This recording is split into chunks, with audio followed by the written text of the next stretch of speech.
എല്ലാവർക്കും നമസ്കാരം. ഇന്ന് ഡിസംബർ 1, 2025. ഇന്ത്യൻ സ്റ്റോക്ക് മാർക്കറ്റിൽ ഇന്നെന്താണ് സംഭവിച്ചത്? ഒറ്റനോട്ടത്തിൽ നോക്കിയാൽ വളരെ ശാന്തമായൊരു ദിവസമായിരുന്നു.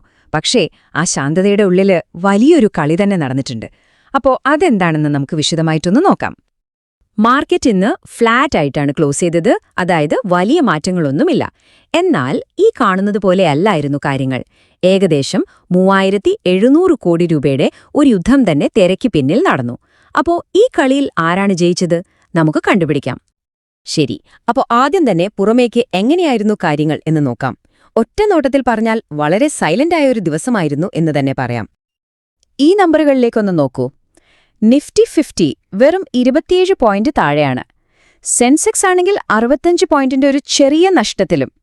അതായത് കാര്യമായിട്ടൊന്നും സംഭവിച്ചില്ലെന്ന് തന്നെ പറയാം, അല്ലേ?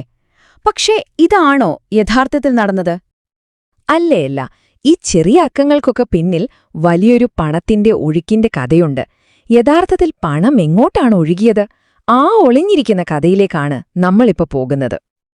നമ്മുടെ ഇന്ത്യൻ മാർക്കറ്റിലെ 2 ബമ്പൻ കളിക്കാരുണ്ട്. ഒന്ന് FIIകൾ, അതായത് വിദേശത്ത് നിന്നുള്ള നിക്ഷേപ സ്ഥാപനങ്ങള്.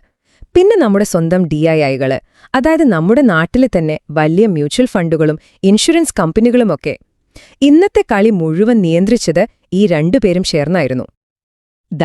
ഇതിലേക്കൊന്ന് നോക്കൂ. ഇതാണ് ഇന്നത്തെ യഥാർത്ഥ കളി. വിദേശികളായ FIIകൾ ഏകദേശം 1171 കോടി രൂപയുടെ ഓഹരികൾ വിറ്റഴിച്ചപ്പോൾ നമ്മുടെ സ്വന്തം DIകൾ അതിന്റെ ഇരട്ടിയിലധികം, അതായത് 2559 കോടി രൂപയ്ക്ക് ഓഹരികൾ വാങ്ങിക്കൂട്ടി. ഇതൊരു ഒന്നൊന്നര വടംവലി തന്നെയായിരുന്നു, അല്ലേ? അപ്പോ ഇതിൽ നിന്ന് നമ്മൾ എന്താണ് മനസ്സിലാക്കേണ്ടത്? വളരെ പ്രധാനപ്പെട്ടൊരു കാര്യമാണിത്. വിദേശ ഫണ്ടുകൾ പണം പിൻവലിക്കാൻ ശ്രമിക്കുമ്പോഴും നമ്മുടെ ഇന്ത്യൻ മാർക്കറ്റിനെ താങ്ങി നിർത്താൻ, അതിനെ വീഴാതെ പിടിച്ചു നിർത്താൻ നമ്മുടെ സ്വന്തം സ്ഥാപനങ്ങൾക്ക് ഇപ്പോൾ കഴിയുന്നുണ്ട്. ഇത് കാണിക്കുന്നത് നമ്മുടെ മാർക്കറ്റ് ഇപ്പോൾ എത്രത്തോളം സ്ട്രോങ് ആയിക്കൊണ്ടിരിക്കുന്നു എന്നാണ്. ശരി, അപ്പോ ഇന്നത്തെ ഒരു ദിവസത്തെ കാര്യം മാത്രം നോക്കിയാൽ പോരാ. നമുക്ക് കുറച്ചുകൂടി പിന്നോട്ട് പോയി ഈ ട്രെൻഡ് എന്താണെന്ന് നോക്കാം. കാരണം ഇന്ന് നമ്മൾ കണ്ടത് മാർക്കറ്റിൽ നടന്നുകൊണ്ടിരിക്കുന്ന ഒരു വലിയ അധികാരമാറ്റത്തിന്റെ ഒരു ചെറിയ ഭാഗം മാത്രമാണ്. കഴിഞ്ഞ മാസം, അതായത് നവംബറിലെ കണക്കുകൾ നോക്കിയാൽ ഈ ചിത്രം കുറച്ചുകൂടി വ്യക്തമാകും. വിദേശ നിക്ഷേപകർ കുറച്ചുകാലമായി വളരെ കെയർഫുള്ളായിരുന്നു. അവർ തുടർച്ചയായി ഓഹരികൾ വിൽക്കുകയായിരുന്നു. ഈ ചാർട്ട് നോക്കൂ. ഇതാ കഥ മുഴുവൻ പറയുന്നുണ്ട്. നവംബർ മാസം മുഴുവനും FIIകൾ വിൽക്കുന്നു. അതേസമയം DIIകൾ സ്ഥിരമായി വാങ്ങിക്കൊണ്ടേയിരിക്കുന്നു. ഒരു തരത്തിൽ പറഞ്ഞാൽ വിദേശികൾ വിറ്റ് തകർക്കാൻ നോക്കിയപ്പോൾ നമ്മുടെ സ്വന്തം DIIകൾ ഒരു രക്ഷകനെ പോലെ വന്ന് മാർക്കറ്റിനെ താങ്ങി നിർത്തി.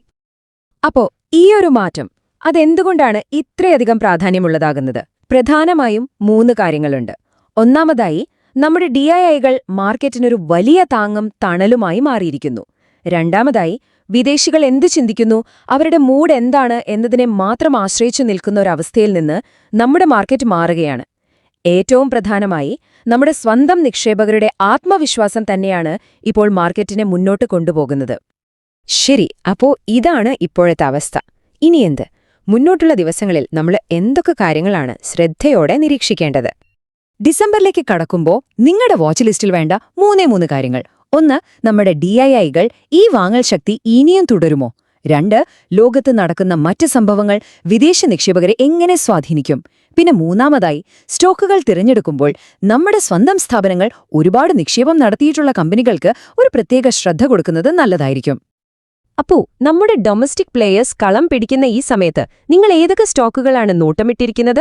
നിങ്ങളുടെ അഭിപ്രായങ്ങളും നിരീക്ഷണങ്ങളും എന്തായാലും താഴെ കമന്റ് ചെയ്യുമല്ലോ. നമുക്ക് അടുത്ത തവണ കാണാം.